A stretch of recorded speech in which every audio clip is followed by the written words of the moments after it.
Ehtimal nəzəriyyəsi və statistika. Əvvəlcə statistika haqqında danışım uşaqlar sizə. Deməli, statistikada biz nələri öyrənəcəyik? Ədəd ortanı, modanı, medianı, bir də ən böyük fərqi. Cəmi 4 dənə qaydadır. Sual 1. Ədəd orta necə tapılır? Bir neçə ədədin ədəd ortasını tapmaq üçün bu ədədlərin cəmini həmin ədədlərin sayına bölmək lazımdır. Məsəl üçün, A və B ədədlərinin ədəd ortası nəyə bərabərdir uşaqlar? A üstəgəl B bölünsün 2. Niyə 2-yə böldüm? Çünki 2 dənə ədəd var. A, B və C ədədlərinin ədəd ortası desəydi, onda toplayıb nəyə bölürük? 3-ə. 5 dənə ədəd olsa topla böl 5-ə və s. Keçirəm növbəti qaydamıza. Sual 2. Ədədlər sırasının modası necə tapılır? Deməli uşaqlar, moda verilmiş sırada ən çox təkrarlanan ədəddir. Yəni, ən çox təkrarlanan ədəd nə deməkdir? Digərlərinə nisbətən daha çox təkrarlansın. Məsələn, verilmiş bu sıraya baxın. Bu sırada ən çox təkrarlanan nədir? 4. Fikir versiniz, 2 dəfə yazılıb. Deməli, moda nəyə bərabər imiş? 4-ə. Bəzən sıranın bir neçə modası ola bilər. Məsələn, burada verilən sırada, görürsünüzmü? 2 dəfə 3, 2 dəfə 6 təkrarlanıb. O deməkdir ki, moda həm 3-dür, həm də 6-dır. Və bu sıra 2 modalı sıradır. Nə deməkdir bu? 2 modalı sıra nə deməkdir? Yəni, 2 dəfə daha çox təkrarlanan ədəd var. Bəzən isə sıranın modası olmaya bilər. Məsələn, verilən sıraya baxın uşaqlar. Hansısa bir ədəd digərindən daha çox təkrarlanıbmı? Xeyr. Hamısı bir dəfə iştirak edir. Hətta belə bir şey var. Hamısı 2 dəfə iştirak eləsəydi də moda yox idi deyəcəyik. Nə demək istəyirəm? Tutaq ki, belə bir dənə sıra yazıram. 1, 1, 2, 2, 3, 3, hətta birini də yazım, 4, 4. Uşaqlar, bu sıranın da modası yoxdur. Nəyə görə? Çünki elə bir ədəd yoxdur ki, digərlərindən daha çox təkrarlansın. Hamısı 2, 2 təkrarlanır. Aydın olurmu? Amma mən bura özümdən bir dənə 5 yazsam, onda deyəcək ki, moda 1, 2, 3, 4-dür. Çatdım bu hissəsi? Tamam. Bura çox önəmlidir. Sonra keçirəm sual 3-ə. Ədədlər sırasının medianı necə tapılır? Məlumatların sayının tək və ya cüt olduğu halları da qeyd edin. Deməli uşaqlar, median tapmaq üçün nə etmək lazımdır? Median tapmaq üçün ədədlər artan ardıcılıqla düzülür. Bu birinci gedişimiz. Əgər verilmiş sırada tək sayda ədəd varsa, sıranın ortasındakı ədəd nə sayılır uşaqlar? Median. Yəni, elə bir ədəd seçməlisiniz ki, solunda və sağında bərabər sayda ədəd olsun. Məsələn, verilən bax bu sıranın, gəlin medianını tapaq. İlk işim nə olmalıdır dedim? Artan sırayla düzmək. Artan sırayla düzdüm. Sonra sayıram, görürəm neçə dənədir?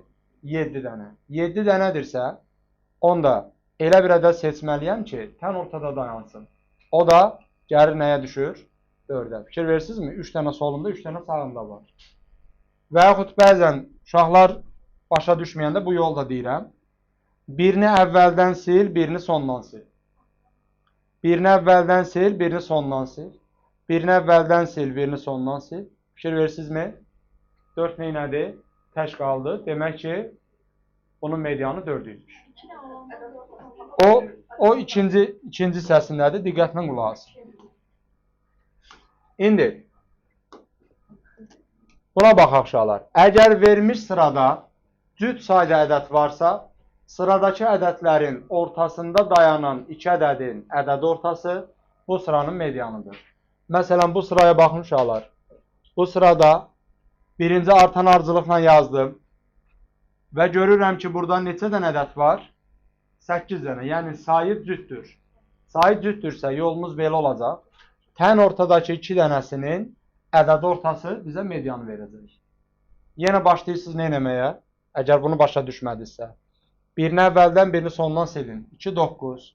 Sonra 3 ilə 8, 4 ilə 7. Bunlar getdi. Bu 4 ilə 6-nı aparsanız heç nə qalmayacaq. Onu da aparmayın. Elə bunların nəyini tapın? Ədəd ortasını. Öyrənə bildinizmi? Çox sadə. Sonra keçirəm sual 4-ə. Sual 4-də görün nə deyir? Deyir ki, ədədlər sırasının ən böyük fərqi necə tapılır? Qayda çox sadədir. Deməli, verilmiş sırada ən böyük fərq necə tapılır uşaqlar? Ən böyük fərq necə tapılır? Ən böyük ədədlə ən kiçik ədədin fərqini tapırsınız. Və yaxud sizə rahat olacaqsa, birinci artan ardıcılıqla yazın. Sıranın ən əvvəli, bir də ən sonunu başlayın bir-birindən çıxmağa. İndi burada artan ardıcılıqla yazmısınızsa, hansından hansını çıxarsınız məntiqlə? Ən axırıncıdan ən birincini çıxarsınız. Ya da ki, baxanda elə ədədlər görünür də, bu sırada ən böyük ədədimiz neçədir? 9. Ən kiçik ədədimiz 2. 9-dan da 2-ni çıxdım. Cavabımız oldu 7. Bunlar aydın oldu uşaqlar. Bax, bu statistikadır. Buna aid suallar yazmışam. İndi keçirik sual 5-ə. Ehtimala yavaş-yavaş başlayaq. Sual 5. Hadisə nəyə deyilir? Sınaq, təcrübə və ya müşahidənin nəticəsinə hadisə deyilir. Bu nə demək uşaqlar? Məsəl üçün, metal pulun havaya atılması hansısa bir hadisədir. Metal pulu havaya atdıq. Nə baş verdi? Bir hadisə baş verdi. Aydındır?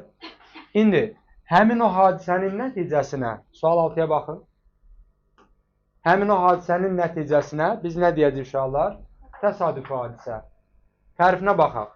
Təcrübənin, sınağın və ya müşahidənin nəticəsində baş verib verməyəcəyi əvvəlcədən məlum olmayan hadisəyə təsadüfi hadisə deyilir. Bu nə demək uşaqlar? Biz metal pulu havaya atdıq. Bilirikmi nə düşəcək? Yəni, xərtə üzümü düşəcək, rəqəm üzümü düşəcək. Bunu bilmirik deyə bu hadisənin adına nə deyirlər? Təsadüfi hadisə. Məsəl üçün, bu nümunəyə baxın. Zəri bir dəfə atdıqda üst-üzə hər hansı xalın düşməsi hadisəsi təsadüfi hadisədir. Keçirəm sual 7-yə. Mümkün olmayan hadisə nəyə deyilir?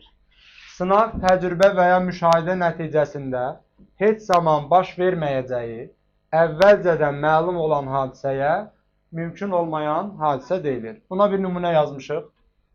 Məsələn, bir zər atıldıqda, qulaq asırsınızmı? Bir zər atıldıqda üst-üzə düşən xalın 6-dan böyük olması hadisəsi mümkün olmayan hadisədir. Məsəl üçün, deyirəm ki, zəri atdım 7 düşsün. O zəri atmama ehtiyac varmı? Milyon dəfə də atsam, heç vaxt nə düşməyəcək? 7 düşməyəcək. Yəni, bu təcrübəni aparmağa ehtiyac yoxdur. Onsuz da bilirəm ki, mümkün deyil. Onda bu hadisənin adına deyirlər, mümkün olmayan hadisə. Bunlar sadəcə uşaqlar, hələ ki söz yığınıdır, nümunələr birazdan gələcək. Amma bunları bilmək lazımdır. Baxırıq buna. Yəqin hadisə nəyə deyilir? Sınaq, təcrübə və ya müşahidə nəticəsində hökmən baş verən hadisəyə yəqin hadisə deyilir. Bu nə demək uşaqlar? Mən hansısa bir təcrübəni aparmasam da, bilirəm ki, bu baş verəcək. Yəni, təcrübəni aparsam da olar, aparmasam da olar. Aydın olurmu? Məsəl üçün, bir zər atıldıqda 1-dən 6-ya qədər hər hansı bir xalın düşməsi hadisəsi, onsuz da mən zəri atanda beynimdə düşünürəm ki, 1-dən 6-ya qədər nəsə düşəcək. Mən bu zəri atmasam da olar. Onsuz da bilirəm ki, 1-dən 6-ya nəsə düşür. Çatırmı uşaqlar? Buna deyirlər yəqin hadisə. Növbəti gəlir. Sual 9. Aslı olmayan hadisələr nəyə deyilir? Aslı olmayan hadisələr. İki hadisədən birinin baş verməsi, digərinin baş verməsinə heç bir təsir etmirsə, belə hadisələrə aslı olmayan hadisələr deyilir. Məsələn, iki zəri atdıqda birinci zərdə tək xalın düşməsi hadisəsi, ikinci zərdə cüt xalın düşməsi hadisələri bir-biri ilə nədirlər? Aslı olmayandır. Məsəl üçün, 2 dənə zərimiz var uşaqlar. Bax, bu birinci zər, bu da ikinci zər. Birinci zərdə tək xal düşsün. Məsəl üçün 3. İkinci zərdə cüt xal düşsün. Tutaq ki, 4. Burada bu təkin düşməsi bu ikinci zərə təsir göstərərmi? Heç bir əlaqəsi yoxdur. Ona görə də məsəl üçün, bunun ehtimallarını tapanda, bunun ayrı ehtimalını tapacaqsınız, bunun ayrı ehtimalını tapacaqsınız. Sonda isə bunları bir-birinə vuracaqsınız. Çünki asılı olmayan hadisələrin ehtimalları ayrı-ayrı ehtimallar hasilinə bərabərdir. Danışacaq birazdan.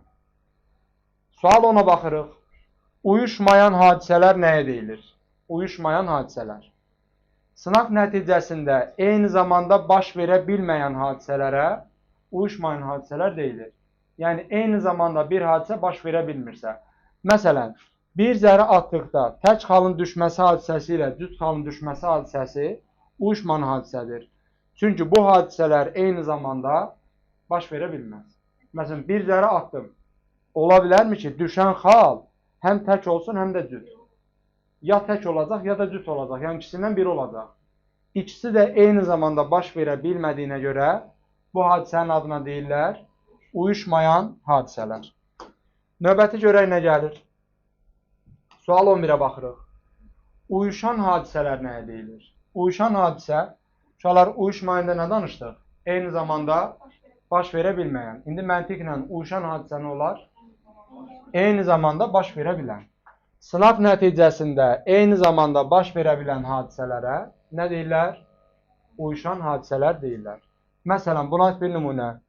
Eyni bir hədəfi nişan alan iki atıcıdan birincinin hədəfi vurması hadisəsi ilə ikincinin hədəfi vurması hadisəsi uyuşan hadisədir.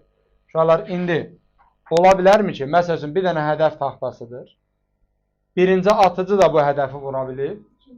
İkincisi də bu hədəfi vura bilir. Mümkündür da bu. Onda bu hadisələrin adına deyirlər uyuşan hadisələr. Tamam. Davam edirik. Sual 12. Qarşılıqlı əks hadisə nəyə deyilir? Adından da görünür. Qarşılıqlı əks. Məsələn, bir hadisənin baş verməsi, bir də var bir hadisənin baş verməməsi. Onda A hadisəsinə daxil olmayan bütün nəticələr çoxluğuna A hadisəsi nə deyilir? Əksi deyilir və A üstü xətt kimi işarə edilir. Bunu gəlin belə izah edeyim sizə. Məsəl üçün, bir zərə atıram. İki xalının düşməsi ehtimalı nəyə bərabər uşaqlar? 6/1. İki xalının düşməsi. İki xalından bir dənədir Ərxan. 1/6. Bəs iki xalının düşməməsi ehtimalı? Məntiqlə 6/5. Baxın, baş verməsi 6/1 ehtimallandırsa, baş verməməsini tapmaq üçün 1-dən çıxırıq 6/1-i. Cavabımız nə oldu? 6/5. Bu bilsiz nəyə oxşuyur? Məsələn, deyir ki, tarlanın 4/1 hissəsi şumlanıb. Nə qədər şumlanmayıb? 4/3-ü. Necə tapırıq bunu? 1-dən çıxmaqla. Burada da eyni şeydir. Çatdı mı fikrim? Tamam. Davam edirik. Sual 13. Hadisənin ehtimalı nəyə deyilir? Ehtimal üzrə başlayır uşaqlar. Hadisənin ehtimalı nəyə deyilir? A hadisəsi üçün əlverişli hallar sayının, əlverişli halların, uşaqlar, başqa bir adını da deyirəm, bizə lazım olan. Bizə lazım olan hallar sayının bütün mümkün hallar sayına nisbətinə bu hadisənin nə deyilir? Ehtimalı deyilir. A hadisəsinin ehtimalı PA kimi işarə edilir. Bax, məsələn, sadə bir nümunə deyim, elə tərifi demişkən. Tutaq ki, bir zər atılır. Bir zər atılırsa, məxrəcə nə yazırıq uşaqlar? Həmişə 6. Bu 6 bizim üçün nədir? Mümkün hallardır. İndi deyirəm ki, bir zər atılır, düşən xal mürəkkəb olsun. Düşən xalın mürəkkəb olması ehtimalını tapın. 1-dən 6-ya qədər mürəkkəb ədədlərimiz nə ilə nədir? 4 və 6. İndi sayı nə qədərdir? Sayı 2. Yəni, bura həmişə sayını yazırıq. Bu da oldu 2. Baxın, bizə lazım olan mürəkkəb idi. Onu yazdıq harada? Sürətdə. Yazıram, bizə lazım olan və ya elmi dildə desək, əlverişli hallar. Şimdi bunu da hesapladım. Cavab nə oldu? 3/1. Uşaqlar, ehtimal 3/1'dir. Bu nə deməkdir? Bu o deməkdir ki, zəri biz 3 dəfə atsaq, 1 dəfə mürəkkəb xal düşəcək. Güya ki. Satırda nə danışıramsa. Amma belə bilirsiniz ki, olmaya da bilər. Qanunan olmalıdır. Yəni, fərz edirik ki, belədir. Amma həmişə ödənməyə bilir. İndi, davam edək, görək başqa nələrimiz var. Sual 14-ə baxırıq. Ehtimalın klassik tərifinin düsturu necədir? Klassik tərifinin düsturu uşaqlar, m bölünsün n-dir. Burada m-in adına Baxın, M-i harda yazmışam uşaqlar? Sürətdə. Onda M-in adına nə deyəcəyik? Əlverişli hallar. N harda yazılıb? Məxrəcdə. Demək ki, N də mümkün hallardır. Əlverişli hallar sayını mümkün hallar sayına nisbətinə ehtimal deyirik və N bölünsün N kimi hesablayırıq. Sual 15-ə baxaq. Ehtimalın qiymətlər aralığı necədir? Yəni, hansısa bir məsələni həll eləyəndə tapdığımız cavabın doğru olub olmadığını özümüz müəyyənləşdirə bilərik. Necə müəyyənləşdirərik? Aldığım cavab əgər 0 ilə 1 arasındadırsa, demək ki, haradasa düz tapmışam. Amma məsəl üçün, ehtimal hesablayırsan, cavab tapmışsan 5, 10, məsəl üçün 2,7-də 3. Yəni, artıq özüdə bir şübhə olmalıdır ki, mən ehtimal hesablayıramsa, aldığım cavab hansı araqda olmalıdır? 0 ilə 1 arasında. 1-dən böyük ehtimal olmaz. Nə də 0-dan kiçik ehtimal olmaz. Uşaqlar, ehtimal 0-a bərabər ola bilir. Görsün, burada bərabərdir yazmışam. Nə zaman 0 olur? Ehtimal nə zaman 0 olur? Əgər hadisə nədirsə, mümkün olmayan hadisədirsə. Məsəl üçün, bir zəri atdıqda üst-üzə düşən xalın 6-dan böyük olması ehtimalı 0-a bərabərdir. Çünki uşaqlar heç vaxt 6-dan böyük ola bilməz. Bir də var uşaqlar, yəqin hadisə. Yəqin hadisənin ehtimalı nəyə bərabərdir? Yazmışıq, 1-ə bərabərdir. 1-ə bərabərdir. Məsəl üçün, bir zəri atdıqda 1-dən 6-ya qədər hər hansı bir xalın düşməsi ehtimalı, yəni bilirəm ki, 1-dən 6-ya qədər hər hansısa bir xal düşəcək, onda bunun ehtimalı vahidə bərabərdir. Tamam. Davam edirik. Bunu bayaqlarda dedim sizə uşaqlar. Aslı olmayan hadisələrin ehtimalı necə hesablanır? Aslı olmayan hadisələrin ehtimalı. Ayrı-ayrı ehtimallarını tapacaqsınız. Bunlar bir-birindən aslı deyil axı. Birinci hadisəni ayrı, ikinci hadisəni ayrı tapırsınız. Sonda isə bunları bir-birinə vurursunuz. Məsələn, bayaqlar elə bir misal yazmışdıq. Və yaxud ev tapşırığında belə bir sual var. Məsəl üçün, deyir ki, bir zərlə bir metal pul atılır. Bir zəri atanda məxrəcə nə yazacaqsınız? 6. Metal pul atanda məxrəcə 2. Düzdürmü? Və arada nə yazmalıyam? Vurma. Çünki zərdə nəyinsə düşməsi, metal pulda nəyinsə düşməsinə təsir eləməz. Bunlar asıl olmayan hadisələrdir. İndi məsəl üçün, deyir ki, zərdə sadə xallar düşsün. Sadələr nələrdir? 2-dir, 3-dür, 5-dir. Sayı 3 dənə. Metal pulda isə xərtə üzü düşsün. O da 1. İndi hesablayın. Bundan bu getdi. 2-də 1, 2-də 1 vur, 2-də 1. Cavabımız oldu 4-də 1. Aydın oldu mu? Tamam. Sonra gəlir uşaqlar.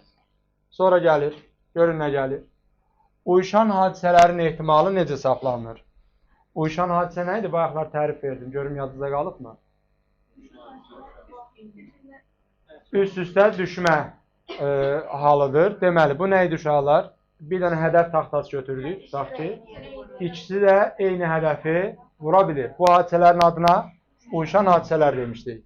Uyuşan hadisələrin ehtimalını tapmaq üçün birinci, deməli, hadisənin ehtimalı ilə ikinci hadisənin ehtimalı toplanılır və bunların cəmindən bunların, deməli, kəsişməsi çıxılır. Bu bizə nəyisə xatırladırdı bu düstur. Nəyi xatırladırdı? Çoxluqlarda birləşmələrin düsturuydu. Sadəcə çoxlarda biz bunu necə yazırdıq? Bu P-lərin yerinə N yazırdıq, xatırlayırsınızsa. Uşaqlar, çıxılma səbəbini də bir dəfə xatırlayaq. Deməli, PA deyəndə biz nəyi nəzərdə tuturuq? Bütövlükdə A çoxluğunu. Düzdürmü? Bəs PB deyəndə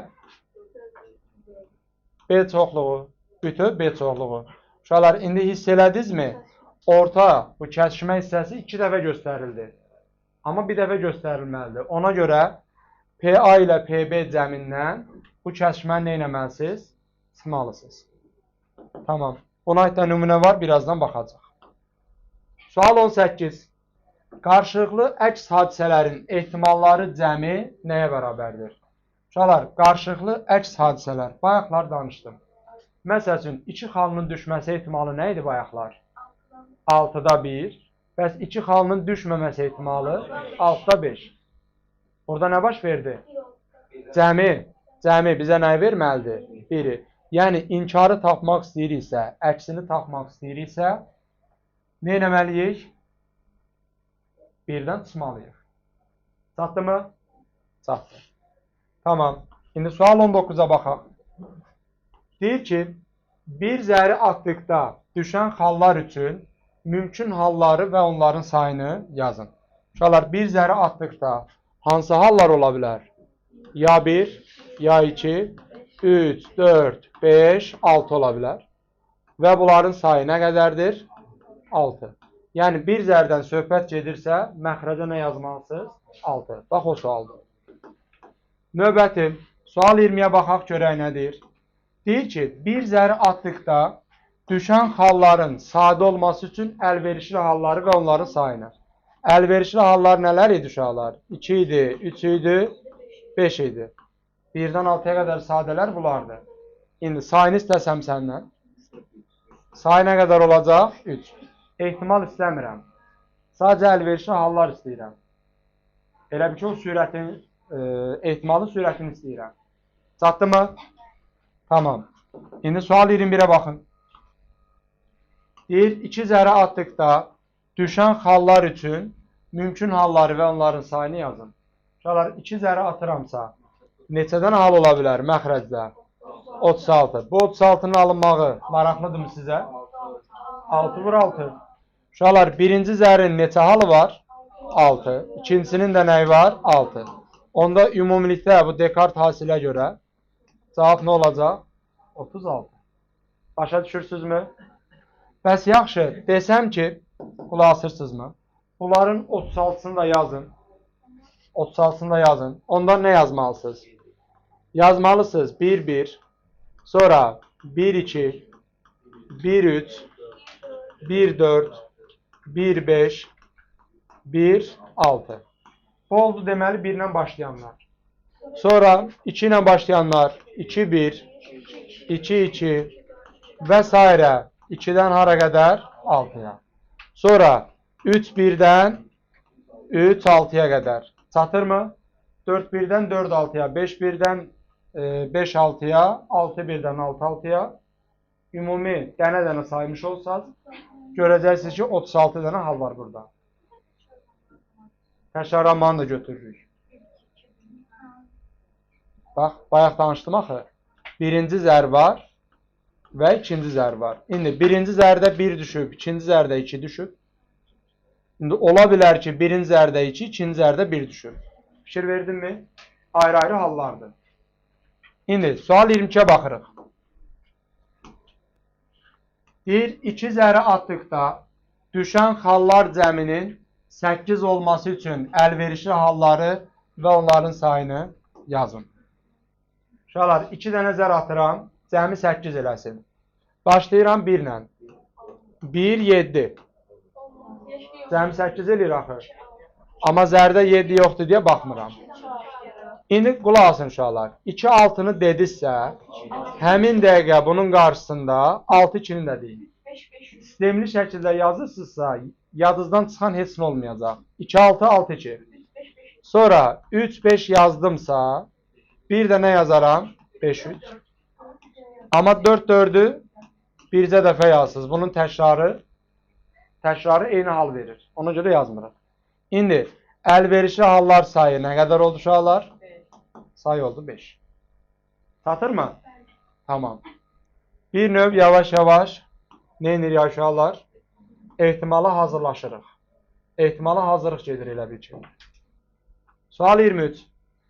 Bir zəri atdıqda düşən xalın tək ədəd olması hadisəsinin ehtimalını tapın. Uşaqlar, bir zər atıram. Məxrəcə nə yazacam? 6. Tək olması da 1'dir, 3'dür, 5'dir. Bunun sayı nə qədərdir? 3. Onda ehtimalımız 3 bölünsün 6. Yəni 2'də 1. Çətin bir şey yoxdur. Davam edirik. İndi sual 24'ə baxın. Deyir ki, 2 zər atılır. Düşən xallar hasilinin 6 olması hadisəsinin ehtimalını tapın. Uşaqlar, 2 zər üçün məxrəcə nə yazmağa razılaşdıq bayaqlar? 36. İndi hasili 6 eləyən hallar yazıram. Uşaqlar, sistemli gedək. Sistemli gedək. 1, 6, avtomatik 6, 1 yazıram. 2, 3 yazıramsa, bir də 3, 2 yazıram. Başqa var mı? Başqa yoxdur. İndi sayın görüm. Toplam say nə qədər oldu? Say oldu 4 dənə. Onda ehtimalımız 4 bölü 36'da elədir 9'dadır. Çatır mı? Çatır. Davam edirik. İndi görün nə gəlir. Sual 25. Qutudakı 10 lampadan 4'ü xarabdır. Uşaqlar, normal uşaqlar bu cümləni oxuyanda düşünür ki, əgər 4 dənəsi xarabdırsa, 6 dənəsi işləyir. İndi təsadüfi götürülmüş 3 lampanın hamısının işləməsi hadisəsinin ehtimalını tapın. Uşaqlar, 3 dənə lampa götürdüm. 3'ü də işləsin. Onda bu işləyənin qarşısına 3 yazarıq. O birisinə də 0 yazarıq. Yəni 0 xarab var. 3 dənə də işləyən. İndi uşaqlar, bax, şaxəni bu formada qurduqdan sonra uşaqların ən yaralı yeridir. Şaxəni bu formada qurduqdan sonra şaxənin bu ən əvvəlində olan ədədlərin kombinizonlarını yazırsınız məxrəcdə. Bu arada həmişə kombinizon olmaya bilər uşaqlar. Bəzən permütasiya olacaq. İndi burada 10 lampadan sadəcə 3'ünü götürürəm. Bu götürdüyüm 3 dənəsinin yerini dəyişib nəsə düzməyimə ehtiyac varmı? Xeyr. Onda permütasiya olardı.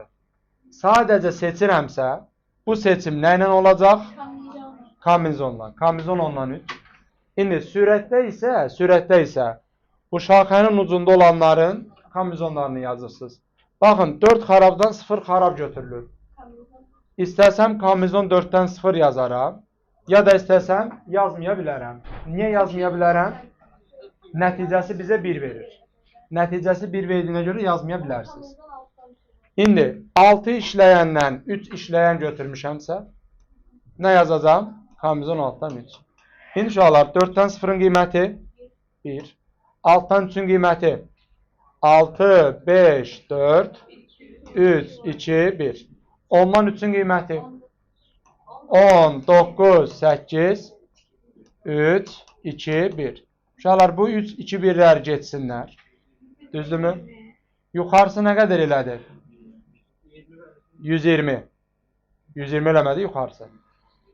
Aşağısı 120 eləyir. Aşağısı isə, daha doğrusu yuxarısı. Aşağısı isə 720. Bunları bir də ixtisar eləsəz, cavabımız olacaq 6'da 1. Aydın oldu. İndi uşaqlar, ehtimal 6'da 1'dir. Nə başa düşürsünüz? Bu deməkdir ki, hər 6 dənədən bir dənəsi işləyəndir. Aydın oldu mu?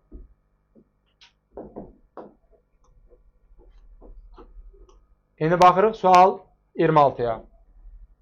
Bir torbada 5 sarı və 4 qırmızı kürəciş var. Yenə bayaqçı kimi yazacağım uşaqlar. 5 sarı var, 4 qırmızı var. Toplam neçə kürəciş var? Məncə bu sadə bir cümlədir. Bunu başa düşdük. İndi deyir ki, təsadüfən çıxarılmış 4 kürəciyin, 4 dənə kürəciyi çıxartdım. 3'ünün sarı olması ehtimalını tapın. 3'ünün sarı, birinin qırmızı. Əgər 3'ü sarıdırsa, onda biri nədir? Qırmızı. Neyini indi?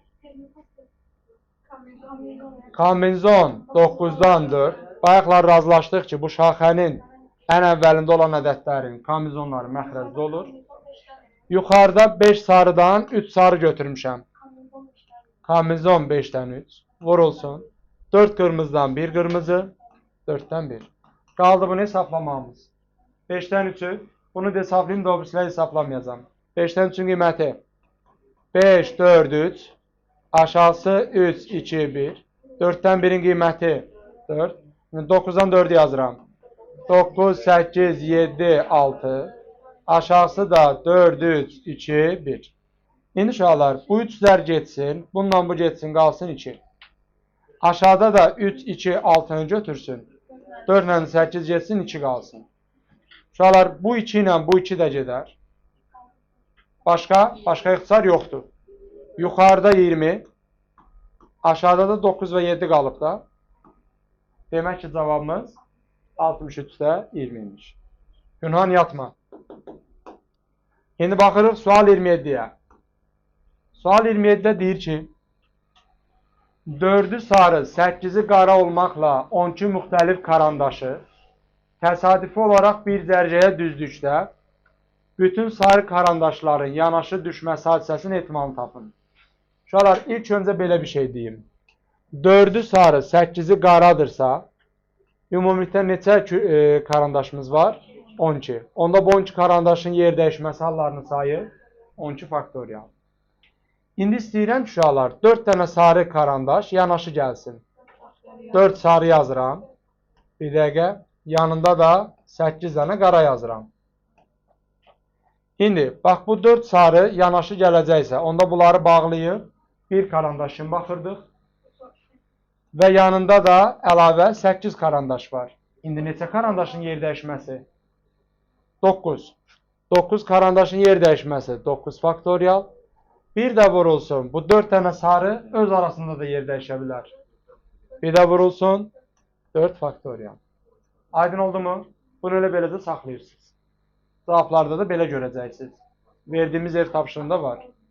Açmaq olur, əlaqəsiz ədədlərdir deyə, yəni böyük ədədlərdir deyə, yəni sualı tərtib edən istəməyib ki, hesablayasınız.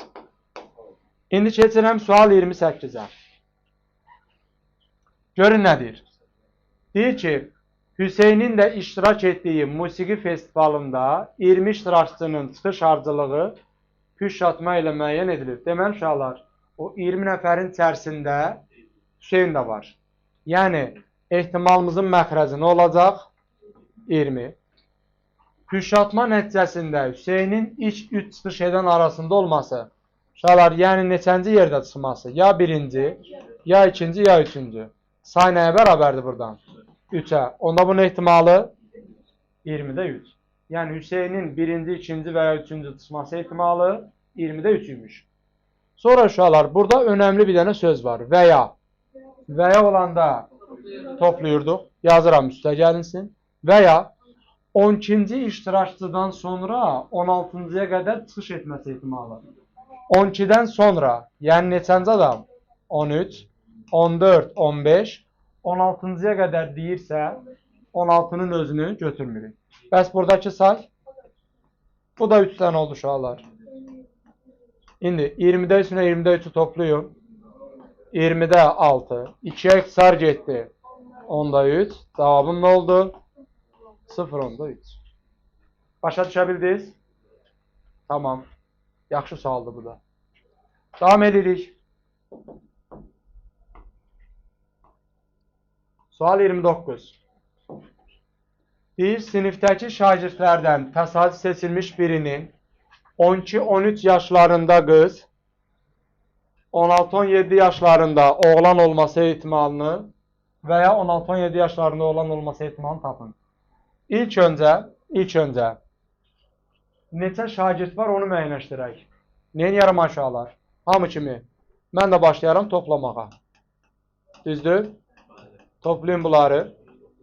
Eləyəcək 34. Deməli yazıram onda 34'də.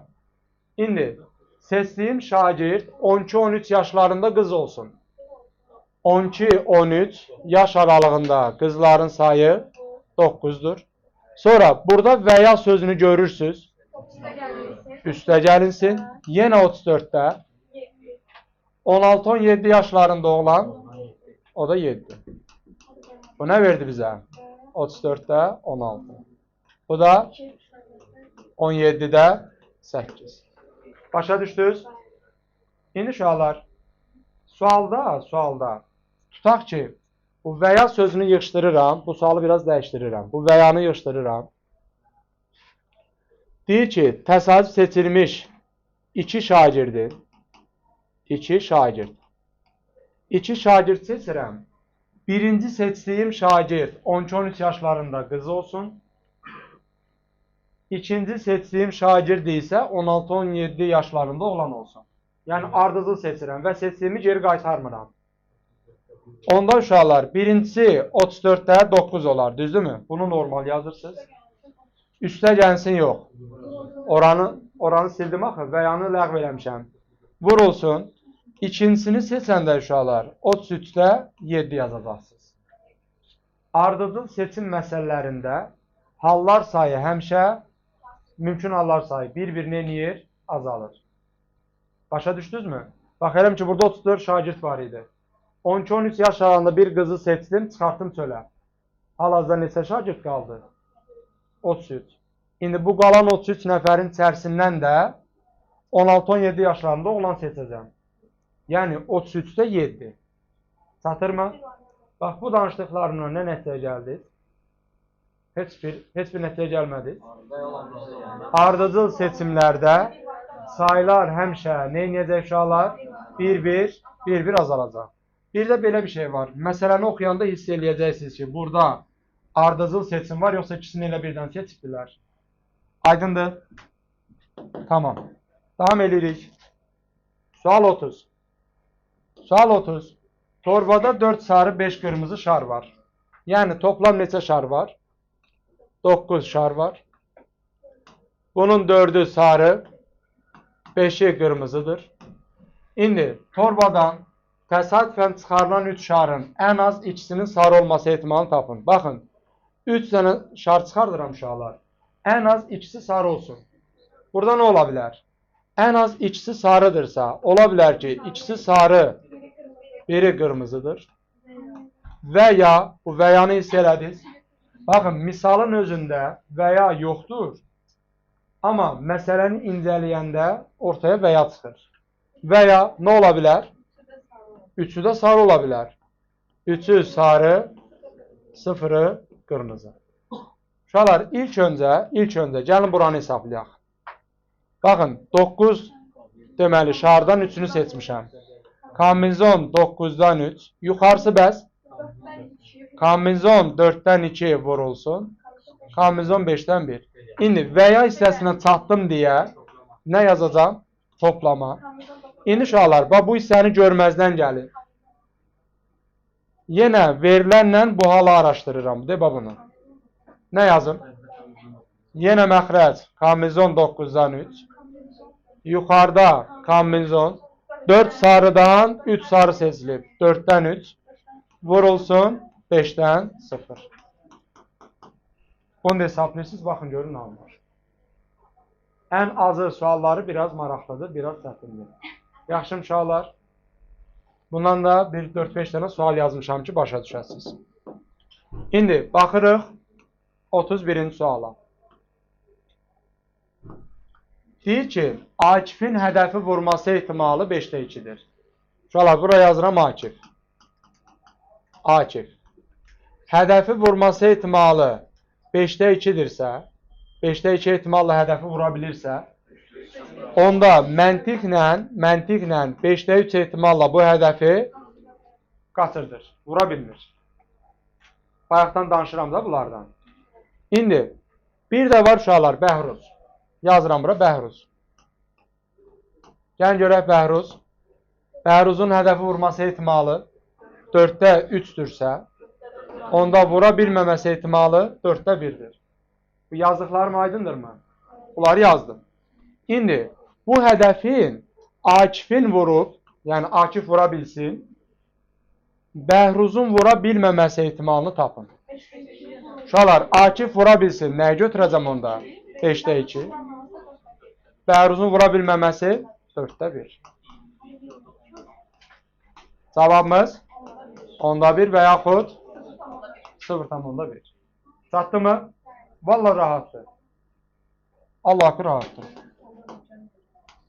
Nəhayət son bir misalımız. Uşaqlar, bu sualı sizə 2 cür izah eləyəcəm. Sualı 2 cür izah eləyəcəm. Diqqətiniz məndə olsun. Deyir ki, Asimin məsələni həll etmə ehtimalı 0,6'dır. Yenə nə yazıram bayaq kimi? Asim, məsələni 0,6 ehtimalla həll eləyə bilirsə, 0,4 ehtimalla həll eləyə bilmir. Sonra var Bəşir. Yazıram bura Bəşir. Məsələni həll etməsi ehtimalı 0.4 ehtimaldırsa, qulaq asırsınızmı? 0.6 ehtimalla məsələni həll edə bilmir. İndi bu məsələni Asim və ya Bəşir tərəfindən həll olunması ehtimalını tapın. Uşaqlar, belə yazıram. Birinci sul. Birinci sul, bayaqki kimi P, A ilə B-nin birləşməsi nəyə bərabər idi? Nə idi uşaqlar? PA üstə gəlsin PB. Sıxılsın P, A, kəsişsin B. Bunu bilsiniz nəyə görə yazdım uşaqlar? Düstur yoludur. Düstur yoludur. PA-mız nədir? 0.6. Üstə gəl. PB 0.4. Sıxılsın. 0.6 vurulsun. 0.4. Bunu hesablasam, cavabım olacaq 0.76. Aydındır mı? Düsturdur, sadəcə yerinə qoydum. İndi qulaq asın. İkinci sul. İkinci sul görün necədir. Uşaqlar, mənə lazımdır ki, məsələ nə olsun? Həll olunsun. Ola bilər ki, hər ikisi həll eləyib. Düzdürmü? Hər ikisi həll eləyib. Və ya Asim həll eləyə bilir, Bəşir həll eləyə bilməyib. Bir dənə də və ya Asim həll eləyə bilməyib, Bəşir həll eləyə bilir. İkisinin də həll eləyə bilməməsini yazmıram. Çünki o mənə lazım olan deyil. İndi uşaqlar, hər ikisinin həll etmə ehtimalı. Nə yazacağım onda? Bu birincisinə görə. 0.6 vurulsun, 0.4. Və ya var deyə üstə gəlsin. Deməli, Asim həll eləyə bilsin, Bəşir yox. 0.6 ehtimalla Asim həll eləyə bilir. 0.6 ehtimalla da Bəşir həll eləyə bilmir. Onda 0.6 vurur 0.6. Bir dənə və ya üstə gəlinsin. İndi Asim həll eləyə bilməsin, amma Bəşir həll eləyə bilsin. 0.4 vurulsun 0.4. Uşaqlar, gəlin bunu hesablayaq, görək.